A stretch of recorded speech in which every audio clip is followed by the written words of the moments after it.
بسم اللہ الحمدللہ والصلاة والسلام علی رسول اللہ السلام علیکم ورحمۃ اللہ وبرکاتہ۔ رمضان کی آمد مرحبا، قسط نمبر 20۔ ان مذکور بالا مالی عبادات کی ادائیگی سے جہاں انسان شریعت اسلامیہ کے اہم احکامات کی تعمیل کر کے حضرت اللہ جل مجدہ کی رضا حاصل کرتا ہے، وہاں وہ حقوق العباد اور حقوق المال سے متعلق خدائی محاسبہ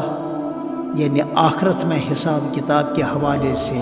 بری ہو جاتا ہے، بے شمار اجر و ثواب کا مستحق ٹھہرتا ہے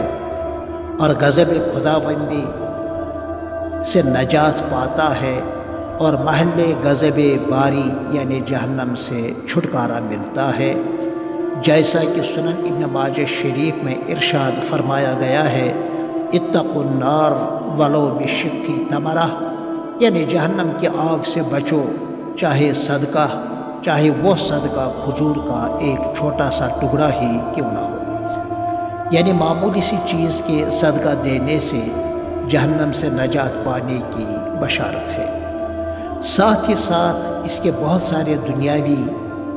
و مادی اور روحانی اور معنوی فوائد بھی ہیں۔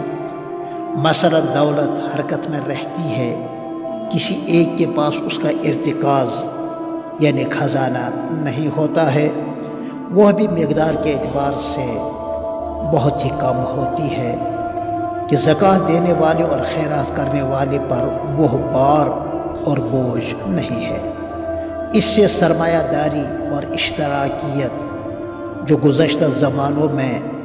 بہت پوری قوت کے ساتھ ابھر کر نظریے کی حیثیت سے دونوں آئے تھے، دونوں نظاموں اور ازموں کی قطعی نفی ہوتی ہے، اور حالات نے ان دونوں ازموں اور نظریات کے باطل ہونے کی تصدیق کی ہے۔ انسان خیرات کر کے خود ایک عجیب و غریب خوشی اپنے اندر محسوس کرتا ہے، جس سے اس کا نفسیاتی اور ذہنی دباؤ کم ہو جاتا ہے، وہ غربا اور مساکین کی دعاؤں کا حقدار بنتا ہے اور خود اپنے متعلقین سمیت یتامہ اور بیواؤں کی آہ بد سے بھی محفوظ رہتا ہے۔ اس کے دوست زیادہ اور دشمن کم ہوتے ہیں، اس طرح وہ بہت ساری مشکلات سے نجات پاتا ہے۔ عام طور پر لوگ اس سخی کی اور مال خرچ کرنے والی کی غیبت نہیں کرتے ہیں، اس کے مال میں برکت بھی بہت ہوتی ہے اور وہ عام طور پر آفات اور بلیات سے محفوظ رہتا ہے۔